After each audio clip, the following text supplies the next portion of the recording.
오늘 주시는 말씀은 로마서 7장 1절에서 12절까지 말씀입니다. 교독하겠습니다. 형제들아, 내가 법 아는 자들에게 말하노니 너희는 그 법이 사람이 살 동안만 그를 주관하는 줄 알지 못하느냐. 남편 있는 여인이 그 남편 생전에는 법으로 그에게 매인 바 되나 만일 그 남편이 죽으면 남편의 법에서 벗어나느니라. 그러므로 만일 그 남편 생전에 다른 남자에게 가면 음녀라. 그러나 만일 남편이 죽으면 그 법에서 자유롭게 되나니 다른 남자에게 갈지라도 음녀가 되지 아니하느니라.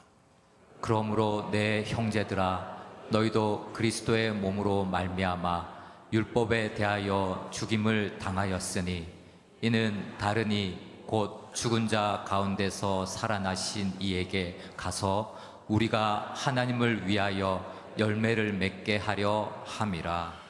우리가 육신에 있을 때에는 율법으로 말미암는 죄의 정욕이 우리 지체 중에 역사하여 우리로 사망을 위하여 열매를 맺게 하였더니 이제는 우리가 얽매였던 것에 대하여 죽었으므로 율법에서 벗어났으니 이러므로 우리가 영의 새로운 것으로 섬길 것이요 율법 조문의 묵은 것으로 아니할지니라. 그런즉 우리가 무슨 말을 하리요? 율법이 죄냐? 그럴 수 없느니라. 율법으로 말미암지 않고는 내가 죄를 알지 못하였으니 곧 율법이 탐내지 말라 하지 아니하였더라면 내가 탐심을 알지 못하였으리라. 그러나 죄가 기회를 타서 계명으로 말미암아 내 속에서 온갖 탐심을 이루었나니 이는 율법이 없으면 죄가 죽은 것임이라. 전에 율법을 깨닫지 못했을 때에는 내가 살았더니 계명이 이름에 죄는 살아나고 나는 죽었도다. 생명에 이르게 할 그 계명이 내게 대하여 도리어 사망에 이르게 하는 것이 되었도다. 죄가 기회를 타서 계명으로 말미암아 나를 속이고 그것으로 나를 죽였는지라. 이로 보건대 율법은 거룩하고 계명도 거룩하고 의로우며 선하도다. 아멘. 여러분, 박물관 좋아하십니까? 고대의 유물들을 보관해 놓은 박물관, 저는 가보지 않았는데 전 세계에서 가장 많은 유물들을 보관해 놓은 박물관이 영국에 있는 대형 박물관이라고 합니다. 한 번은 기자가 묻습니다. 이 박물관 관장에게 이 박물관을 무엇으로 비유할 수 있습니까? 라고 물었더니 이 박물관 관장이 이렇게 말합니다. 저는 온 천하를 다 준다고 해도 이 대형 박물관과 바꿀 수 없습니다 라는 말을 했어요. 그런데 단서를 붙여요. 그러나 만일 이 한 가지가 있으면 그 한 가지가 뭐냐면 바울이 친필로 쓴 로마서 사본을 하나 구할 수 있다면 나는 대형 박물관과 바꿀 수 있습니다. 그렇게 말했어요. 아마도 여기 중에 대형 박물관 가보신 분도 계실 텐데 시대별로 어마어마한 그런 유물들이 그렇게 전시가 되어 있다고 합니다. 아수르관, 바벨론관 이렇게 하면서 그래서 하루에 다 돌 수 없다 그렇죠. 그런데 그 모든 보물 같은 유물보다 이 관장은 바울이 쓴 로마서 친필로 쓴 그 사본을 하나 구할 수 있다면 난 다 바꿀 수 있다. 무슨 말입니까? 그만큼 세상 그 무엇보다도 소중한 진리, 복음의 진수인 이 로마서를 그 관장은 사랑한다는 거예요. 이 로마서 말씀으로 올해 마지막 예배를 함께 드릴 수 있는 것도 참 감사합니다. 이쯤에서 다시 한번 여러분들에게 한번 여쭤보고 싶습니다. 여러분, 그래서 우리는 로마서 말씀을 통해서 복음이 뭔가 살펴보고 있어요. 한번 여쭤볼게요. 복음이 뭘까요? 복음이 뭐죠? 네, 1장에서 한번 말씀드린 적이 있어요. 간단하게 표현하면 복음은 예수 그리스도다. 예, 그렇게 간단하게 명제를 내릴 수 있는데 이걸 조금 길게 이렇게 늘어뜨리고 싶습니다. 여러 가지로 이 복음을 길게 설명할 수 있는데 특별히 오늘 읽은 말씀과 관련해서는 복음을 이렇게 설명할 수 있습니다. 한번 같이 읽어볼까요? 시작. 예수님께서 나 대신 율법의 요구를 다 이루시고 십자가에서 나의 죄값을 다 치러주시고 부활하셔서 성령님으로 나와 함께 하시는 것, 이걸 오늘 말씀에 근거해서 복음이다라고 할 수 있습니다. 여러분 저기 보시면 특별히 중요한 네 단어가 있어요. 뭘까요? 맞춰보세요. 예수님, 율법, 죄, 정확합니다. 맞습니다. 이 네 단어가 오늘의 핵심 단어예요. 이것을 오늘 바울이 설명하기 위해서 1절부터 3절까지는요 결혼에 관한 비유를 하고 있습니다. 한 여인이 한 남자와 결혼을 하는데 중매 결혼을 했던 것 같아요.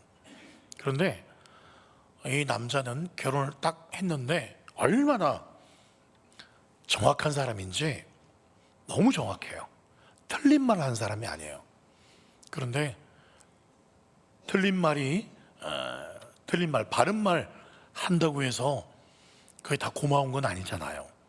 내가 실수해도 좀 눈 감아주고 그게 좋잖아요. 근데 이 남자는 결코 틀린 거는 견딜 수 없어요. 그러니까 이 여인에게는 너무 매정해 보이는 거예요. 하루하루가 숨이 턱턱 막히는 거예요. 남편이 퇴근해서 돌아오면 남편이 나빠서가 아니에요. 이분은 워낙 바른 사람이라 틀린 말을 할 수가 없는 사람이라 아내한테 말합니다. 집 청소 이게 뭐냐고, 이 먼지 보라면서. 설거지는 밥 먹었으면 바로바로 해야지. 분리수거통을 보면서 내가 우유곽은 반드시 한번 헹구고 내가 분리수거하라고 했지. 오만 잔소리를 하는 거예요. 이 남편이 틀린 거 아니에요. 맞아요. 그런데 이 아내에게는 너무 버겁습니다. 이혼하고 싶어요. 이 남편이 근데 너무 무서운 거예요. 그래서 이혼도 못해요. 그래서 2절에 이렇게 말씀합니다. 2절, 남편 있는 여인이 그 남편 살아 생전에는 결혼했다는 법으로 그 남편에게 매인바 되었죠. 그런데 있잖아요, 만일 그 남편이 죽으면 그 남편과 결혼한 법에서 벗어날 수 있습니다. 그렇죠? 그래서 주례하시는 분들이 주례 때 뭐라고 말합니까? 이 부부를 죽음이 갈라놓을 때까지 남편으로서 아내로서 본분을 다하겠습니까? 그렇게 말을 합니다. 죽음이 갈라놓을 때까지. 무슨 말입니까? 남편이든 아내든 죽으면 자유라는 거예요. 남편이나 아내에 대한 그런 정조를 따로 지킬 필요는 없다. 남편이 원하는 것대로 할 필요가 없다. 아내가 원하는 대로 할 필요가 없다. 사람이 없으니까요. 죽었으니까. 그런데 3절 말씀 보세요. 만일 그 남편이 살아 생전에 다른 남자에게 가면 음녀죠. 간음하고 간통하는 겁니다. 그러나 만일 남편이 그 정말 힘들어하게 하는 남편이 죽으면 그 결혼법에서 자유롭게 떠나니 다른 남자에게 갈지라도 음녀, 간음, 간통이 아닌 거예요. 재혼할 수가 있어요. 맞는 말입니다. 자, 그러면 여기서 한번 퀴즈를 내겠습니다. 이 정말 바른 말만 하고 정이라고는 눈꼽만큼만 없고 매정하고 숨이 턱턱 막히게 하는 이 무서운 남편, 이 남편을 오늘 성경에서는 뭐라고 표현할까요? 두 글자예요. 뭐라고요? 율법이에요. 율법. 바로 이걸 지금 바울이 1절에서 3절까지 비유해서 결혼이라는 비유법으로 설명을 하고 있습니다. 4절에 보실까요? 그러므로 내 형제들아, 너희도 그리스도의 몸으로 말미암아 율법에 대해서 이제 어떻게 됐다? 죽임을 당했다. 율법이 죽든 내가 죽든 이제는 율법과는 결별하게 되었다는 거예요. 이걸 현대어 좀 쉽게 번역한 성경에서는 이렇게 번역하고 있어요. 지난 날에는 유대교의 율법이 여러분의 남편이요 주인이었습니다. 그러나 여러분은 그리스도와 함께 십자가에서 죽었으므로 여러분이 율법과 한 결혼은 무효가 된 셈입니다 라고 설명을 하고 있어요. 이해가 되시죠? 예, 이 이야기입니다.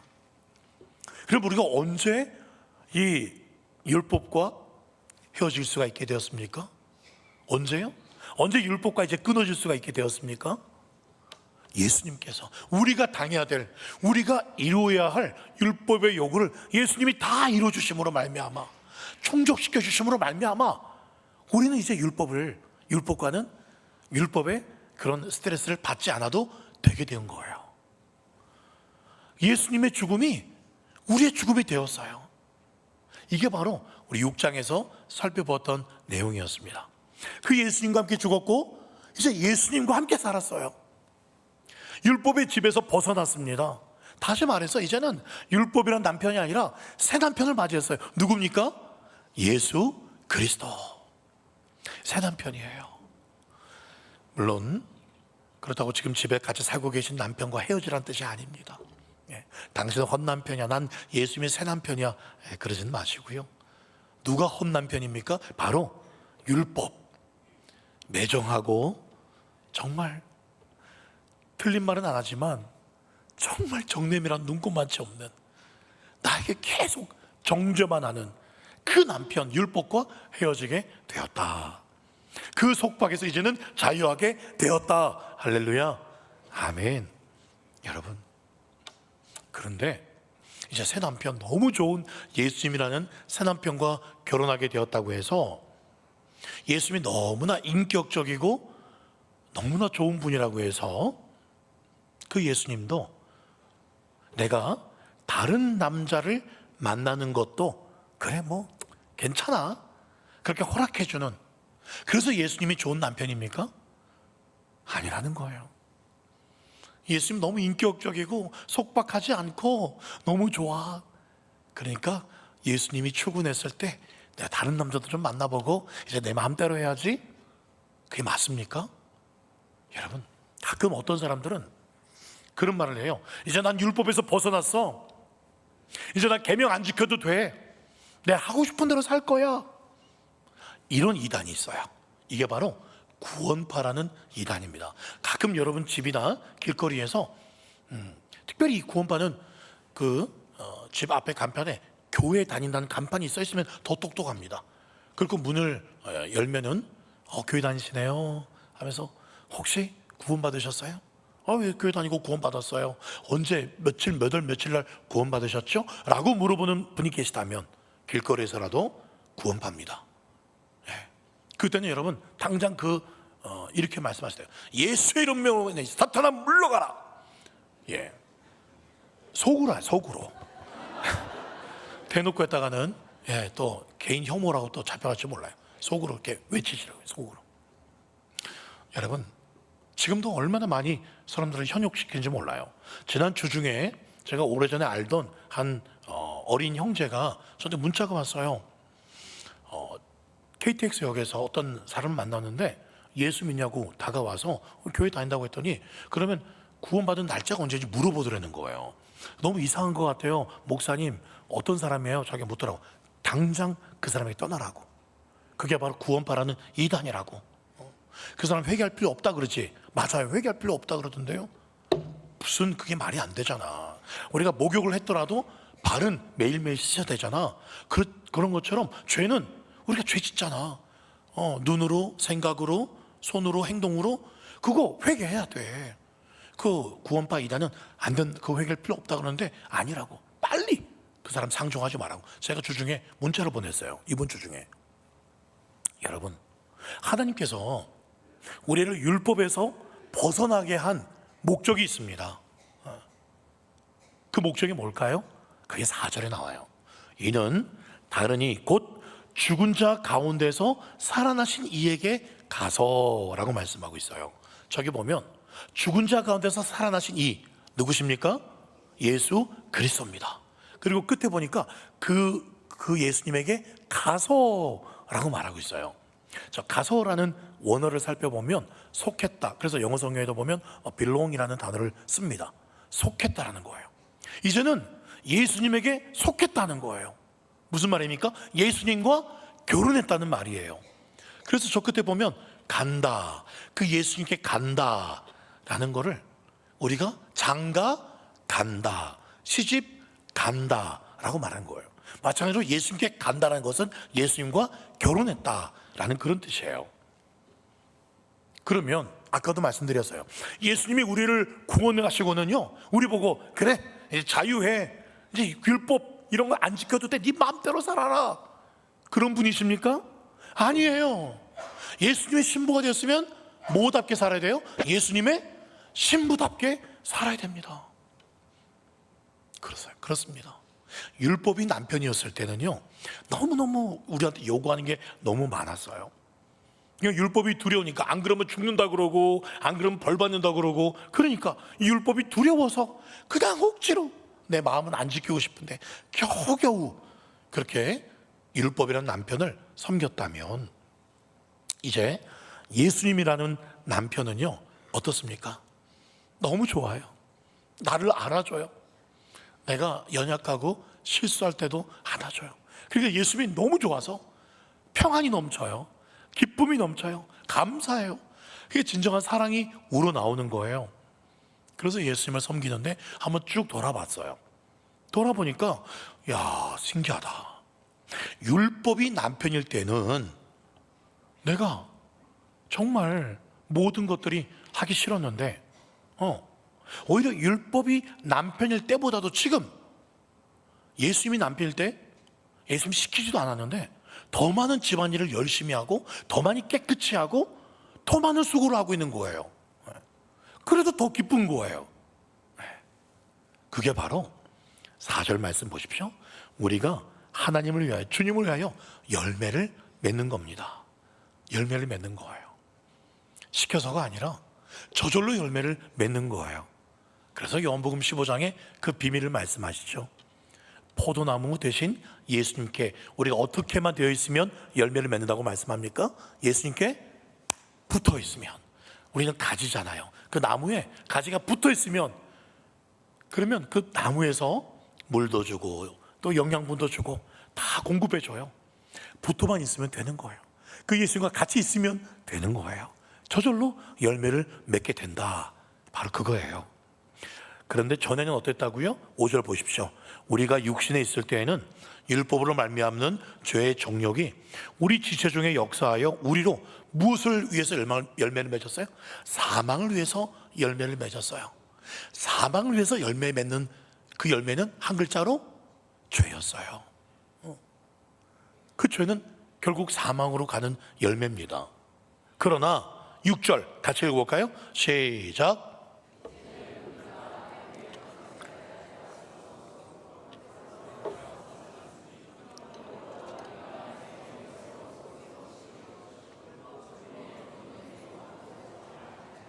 그렇습니다. 저기 파란색 보세요. 무엇에서 벗어났습니까? 율법에서 벗어났는데, 그런데 아니 벗어났으면 계속 벗어나야 되는데 또 누군가를 섬긴대요. 또 누군가에게 사로잡혀 버렸어요. 어디에? 영의 새로운 것으로 우리가 섬기게 되었습니다. 그 영이 뭘까요? 바로 예수 그리스도의 영, 성령님이세요. 성령님이세요. 성령님은 예수님과 같은 분이세요. 그래서 우리에게 이거 해, 이거 안 했구나, 너 그럼 혼나. 너 이거 안 했지, 너 그러면 너 내 아내 아니야, 너 벌 줄 거야, 너 버릴 거, 이렇게 하지 않는다는 거예요.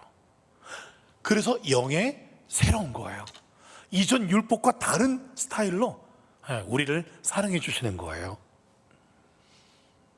아무리 율법을 많이 알고 깨닫고 했던 바리새인 서기관들은 하나님의 마음을 몰랐어요. 아무리 율법을 잘 알아도. 그런데 고린도전서 2장 10절 말씀에 보시면 성령은 모든 것, 하나님의 깊은 것까지도 통달하시느니라. 그래서 예수님의 영, 예수님과 결혼한 사람은 성령님이 우리 안에 거하시죠. 그러니까 성령님이 거하시니까 하나님이 무슨 말씀하셨는지 알고 싶지 않은 게 아니라 더 알고 싶은 거예요. 하나님의 마음을 깨달으니까 이게 하나님의 마음이었구나, 이게 율법에 정신이 없구나 하면서 그냥 겉으로 된 율법을 지키는 게 아니라 정말 마음으로 그 하나님의 말씀을 지키게 되는 거예요. 어떻게든 더 기쁘시게 해드리고 싶은 거예요. 이게 바로 영으로 새롭게 된 겁니다. 더 이상 이것 하라, 이것 하지 말라 억지로 신앙생활하지 않습니다. 자유하는 가운데, 기쁨 가운데 예수님께 순종하며 살 수 있는 거예요. 이게 바로 성령의 능력이라는 겁니다.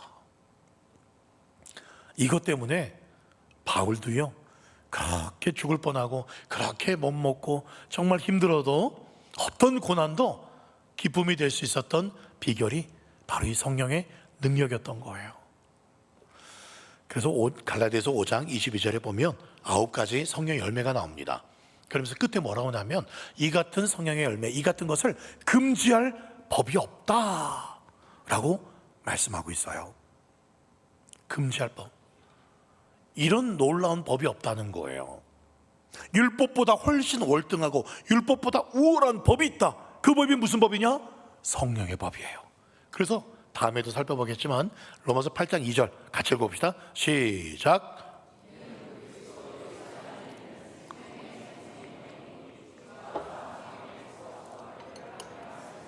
그렇습니다. 우리를 전에 올가매던 죄와 사망의 법, 그것보다 강력한 법이 어디 있어요? 무서운 게 어디 있어요? 사망보다 무서운 게 어디 있겠습니까? 근데 그 법을 해방하는 능력, 더 힘이 세니까 죄와 사망을 해방하겠죠. 그 앞에 있는 게 뭡니까?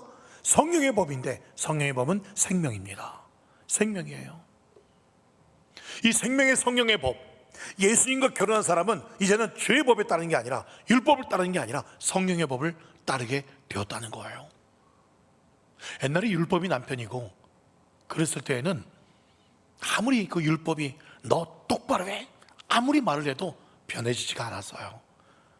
근데 성령의 법, 성령의 사람, 예수님의 신부가 된 후로는 변할 수 있을까요? 없을까요?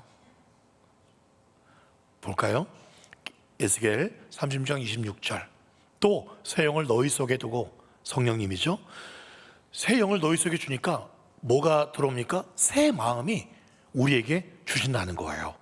육신에서 굳은 마음, 정말 고치지 않던 내 쓴뿌리, 고질적인 그것들, 굳은 마음은 제거될 수 있고 부드러운 마음을 분명히 준다고 말씀하고 있어요. 물론 그런 말도 있어요. 옛날에도 많이 들었지만 친구들끼리도 그런 얘기해요. 야, 친구야, 우리 교회에 어떤 분이 있는데 내가 오랫동안 해도 사람은 안 바뀌더라. 사람은 안 바뀌더라. 그런 말을 해요. 또 어떤 분들도 목사님, 사람은 정말 안 바뀌는 것 같아요. 그렇게 말하게 돼요. 겉으로 보면 그렇게 보이는 것 같이 보여요. 그러나 저는 그 이상의 하나님의 말씀을 믿습니다. 정말 안 바뀌는 것 같고 더딘 것처럼 보여도 분명히 저 말씀에 새 영을 우리 속에도 새 마음을 주신댔어요. 그 딱딱하고 굳은 마음을 제거하고 부드러운 마음 주신댔어요. 정말 그래요. 아주 더디지만 그렇게 조금씩 저도 변화가 되고 있는 것, 저도 조금씩 그렇게 정말 내가 굳은 마음이 있었는데 제거해지고 조금씩 더 부드러워지고 나도 변하는 게 느껴지는데 모든 사람이 변화된다는 거예요. 예전에는 일례로 지존파, 정말 사람들을 죽이고 인육까지 먹었던 지존파도 성령님이 들어가시니까 1년 만에 사형당하기 직전에 완전히 변화가 되어서 성령의 사람이 됩니다. 할 수 있어요.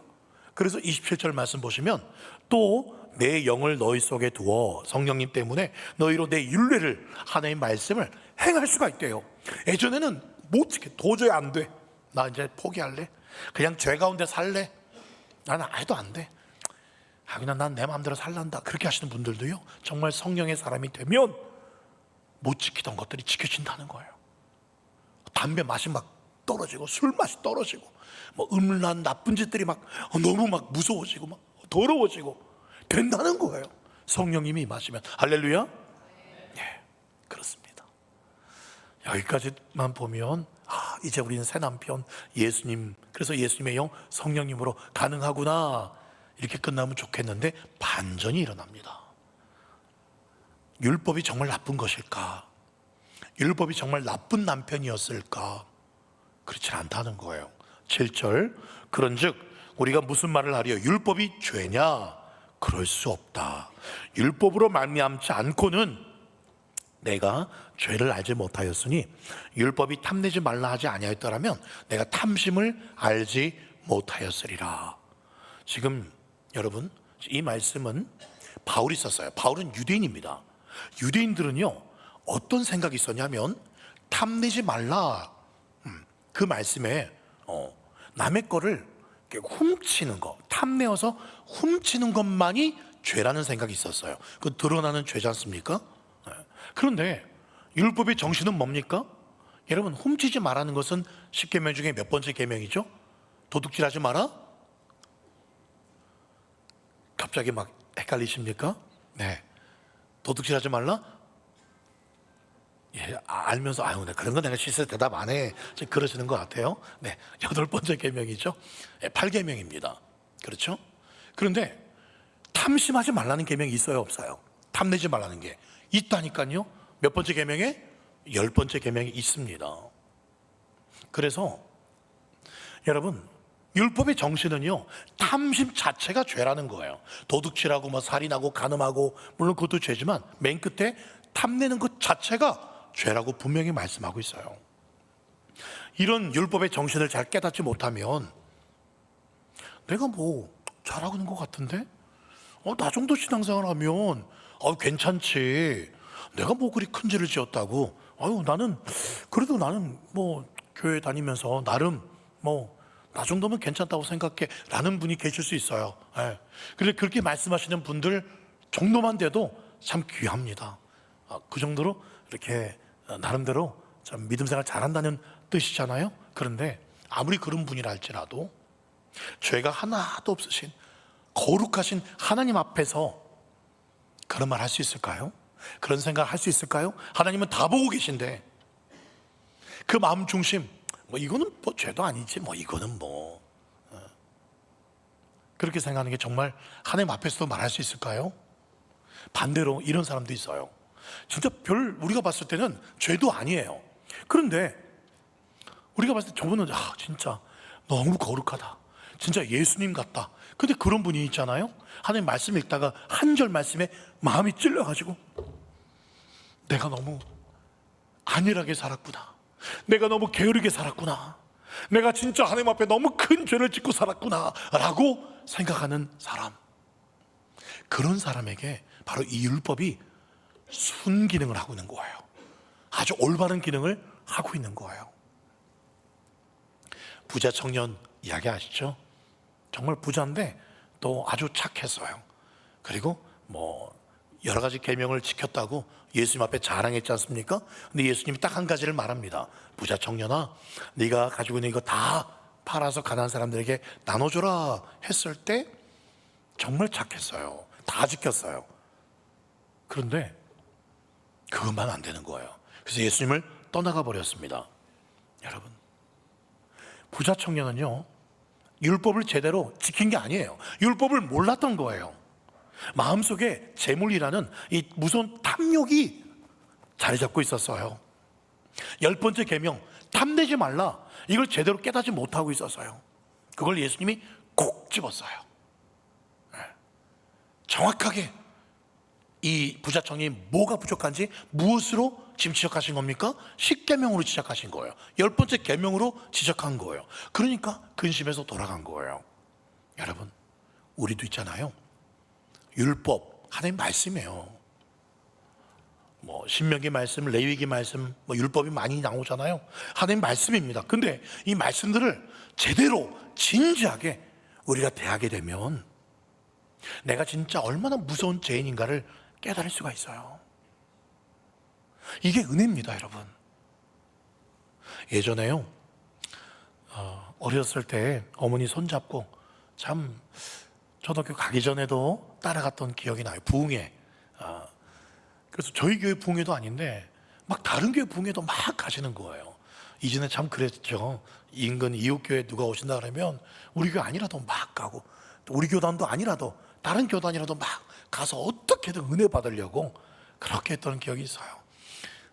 제 선대 부모님 때는 거의 일주일 부흥회를 했다고 하더라고요. 아마 그랬던 기억이 있을 겁니다. 근데 제가 어린 시절에는 3일 부흥회를 주로 하셨어요. 그런데 3일 부흥회도 지금처럼 뭐 저녁에만 뭐 잠깐 모이고 그게 아니에요. 월요일 새벽, 월요일 오전, 월요일 저녁, 또 화요일 새벽, 화요일 오전, 화요일 저녁. 그래서 한 9번, 3일 동안 9번 새벽, 오전, 저녁. 기억이 나실 겁니다. 근데 그때 어린 시절에 다 어머니 손잡고 가면 그렇게 사람들이 시간 울어요. 아니 지난 시간에 그렇게 많이 울었는데 또 다음 시간 또 막 웁니다. 또 저녁에 더 많이 울어요. 그게 아직도 저는 잊혀지지가 않습니다. 저도 당연히 그래야만 되는 줄 알고 부흥회 가면 억지로 막 눈물도 안 나오더니 막 악어의 눈물처럼 막 눈물을 짜내려고 그렇게 했던 기억이 납니다. 그래서 예배당은 울기 위해서 모이는 곳인가? 우는 것이 은혜라고 여겨질 정도였습니다. 마치 통곡하지 못하면 그 부흥회 때 진짜 눈물 한 바가지 쏟지 않으면 은혜 못 받은 사람처럼 보일 만큼 지금 보면 그래요. 그렇게까지 그렇게 억지로 울 필요가 있었나 그런 생각이 듭니다만은 그럼에도 불구하고 정말 그 시절에는 작은 죄 앞에서 가슴을 치면서 내가 조금 불순종했다고 가슴을 치면서 내가 조금 게을렀다고 가슴을 치면서 그렇게 회개하고 은혜가 좀 약해진 것 같아서 그렇게 가슴을 치고 울었던 그 부모님 세대가 그립습니다. 오늘날 현대교회의 모습을 보면 우리 교회는 그렇지 않은 것 같은데 우리 시대적으로 지금 우리 현대를 보면 참 그런 모습이 찾기 힘든 것 같아요. 지금은 어쩌면 그때보다도 더 많이 우리는 죄에 대해서 노출이 되어 있습니다. 그때보다도 그때만큼 우리가 순수하게 지금 그렇게 열심히 믿지도 않는 것 같은데 그런데도 우리는 뭐가 죄인지 내가 뭘 회개해야 되는지조차 잘 모르는 그런 시대를 우리 한국 교회가 세계 교회가 시대가 갈수록 그렇게 살아가고 있지는 않은지 돌아보게 됩니다. 저부터요. 정말 저부터요. 여러분 바울은요 죄를 인격적인 존재로 이렇게 묘사합니다. 11절 보십시오. 죄가 기회를 타서 계명으로 말미암아 나를 속이고 그것으로 나를 죽였다라고 말하고 있어요. 예. 이게 지금 이런 일들이 지금 일어나고 있어요. 죄는 계속 기회를 타고 있습니다. 그렇죠. 그래서 하나님 말씀으로 말미암아 나를 막 죽입니다. 그런 일이 일어나고 있어요. 그럼에도 어때요? 예전 부흥회 때처럼 통회하는 눈물로 우리 가슴 속에 있는 그 묵은 땅을 빨리 이만 먹으면 안 돼. 기경해야지. 마음이 부드럽게 녹아져야지. 그렇게 하지 않아요. 내 마음이 왜 이렇지? 답답해하지 않습니다. 가슴을 치면서 내 마음속에 뿌리 내려있는 쓴뿌리, 미워하는 마음, 그런 것들을 그 가시덤불을 뽑아내려는 몸부림이 우리 시대에 잘 찾아보기 힘든 것 같습니다. 여러분 종교개혁을 이뤄냈던 마틴 루터가요 종교개혁, 그 천주교에 돈만 주면 죄 용서만 받는다, 이 말도 안 되는 면죄부, 이걸 어떻게 이겼습니까? 무엇으로 이겼습니까? 우리가 흔히 그렇게 알고 있어요. 믿음으로써 칭함을 의롭다 칭함받는다, 이신칭의. 믿음으로써 의를 얻는다, 이신득의라고 말을 하죠. 이 진리를 발견했기 때문에 종교개혁이 일어났다라고 생각을 하는데 틀렸어요. 여러분 그런 진리의 말씀을 깨닫기 전에 루터는요 진지하게 죄 때문에 괴로웠던 사람이에요. 진지한 회개의 역사가 먼저 있었고 그리고 이 진리를 붙잡은 겁니다. 주님께서 루터에게 이렇게 말씀하세요. 루터야, 너 죄가 100가지, 1000가지만 있으면, 1000가지가 있으면 정말 죄인일까? 아니야. 단 하나의 죄만 있어도 영원한 지옥으로 떨어질 수밖에 없어 라는 감동을 주셨대요. 그래서 루터는 묻습니다. 하나님, 그 근거가 뭐죠? 아니 한 가지 죄 때문에 그렇다고 해서 지옥에 보낸다고요? 근거가 뭐죠? 그런 마음으로 성경을 찾는데 딱 있더라고요. 아담과 하와가 선악과 나무 열매 하나 따먹어서 사망에 이르게 됐지 않습니까? 그 한 죄 때문에 하나님과 교제가 사라지게 되었어요. 그걸 깨달으니까 루터는요, 아담과 하와처럼 하나만 지은 죄가 아니거든요. 루터도 굉장히 경건하게 살았지만 그러나 자기 하는 말, 생각, 행동 속에 너무나 많은 거예요. 그래서 죽을 만큼 괴로워서 무릎이 피가 터질 만큼 무릎으로 그 계단을 무릎으로 오르면서 속죄하고 해도 전혀 마음이 해결되지가 않아. 너무 괴로워. 그러다 가슴을 치면서 나는 죽을 사람이네, 나 이제 어떡하나, 나는 지옥행이야 라는 중에 그렇게 처절한 밑바닥까지 갔을 때 성령께서 그때 성경 로마서 말씀을 읽는 중에 의인은 믿음으로 말미암아 살리라, 진짜 복음을 깨닫게 된 거예요. 그래서 자유롭게 되고 이 기치를 들고 목숨 걸고 종교를 일으킨 겁니다. 뭐예요? 자기가 얼마나 죄인인가를 깨닫는 순간 그 죄를 붙잡고는 진리에 이르렀다는 겁니다. 여러분 어떻습니까? 진정 죄에 대한 두려움이 있으십니까? 내 지은 죄 때문에 지옥 갈 것 같은 그런 정말 견디기 힘든 심령의 가책을 느끼고 계십니까? 루터는 그걸 경험했어요. 그래서 십자가의 복음을 만날 수가 있었어요. 다시금 여러분, 우리는 우리의 죄를 신랄하게 지적해주는 율법의 칼날 앞에 정면으로 서야 됩니다. 목사님 이야기가 다르지 않습니까? 아까는 율법이란 남편에게서 이제 해방되었고 새 남편 예수님 만났으니 너무 좋다고 그렇게 설교했잖아요. 아니에요 여러분. 율법 그 남편도 나쁜 남편 아니에요. 그 남편 정확한 사람이에요. 너무 정확한 사람이에요. 뭐가 문제였어요? 율법이란 남편이 나쁜 게 아니라 내가 부족한 게 잘못이었던 거예요. 율법이 잘못된 게 아니라는 거예요. 우리가 정말 제대로 그때는 내 힘으로 이 율법이란 남편과 같이 손바닥 칠 만큼 내가 도저히 아무리 해도 율법을 지킬 수가 없는, 그래서 괴로웠던 거예요. 그래서 차라리 이 남편 좀 떠났으면, 내가 좀 멀리 갔으면 싶었던 거예요. 나도 똑같이 율법이란 남편이 요구한 대로 똑같이 지키면 소리치고 둘 다 행복해질 수 있는 거예요.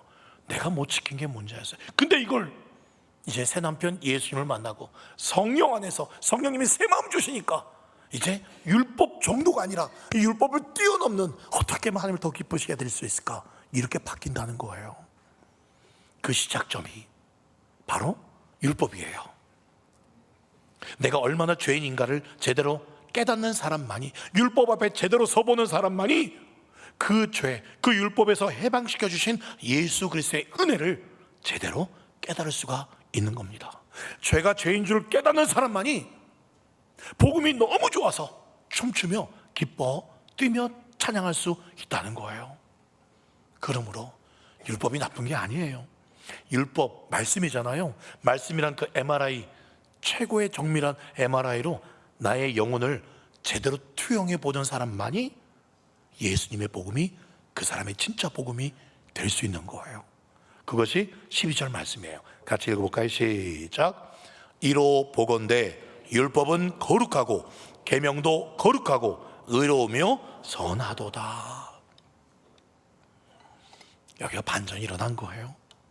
그렇습니다. 우리가 신앙생활 더 잘하기 위해서 그러니 율법 말씀을 가까이 해야 됩니다. 십자가 은혜를 더 깊이 깨닫기 위해서 그 말씀을 통해 나를 살필 줄 아는 영의 눈이 있어야 됩니다. 구원받았기 때문에 그 하나님의 말씀이 더 필요해요. 더 알고 싶어요. 그 율법 정도가 아니라 더 뛰어넘어서 내가 주님을 기쁘시게 해드리고 싶어요.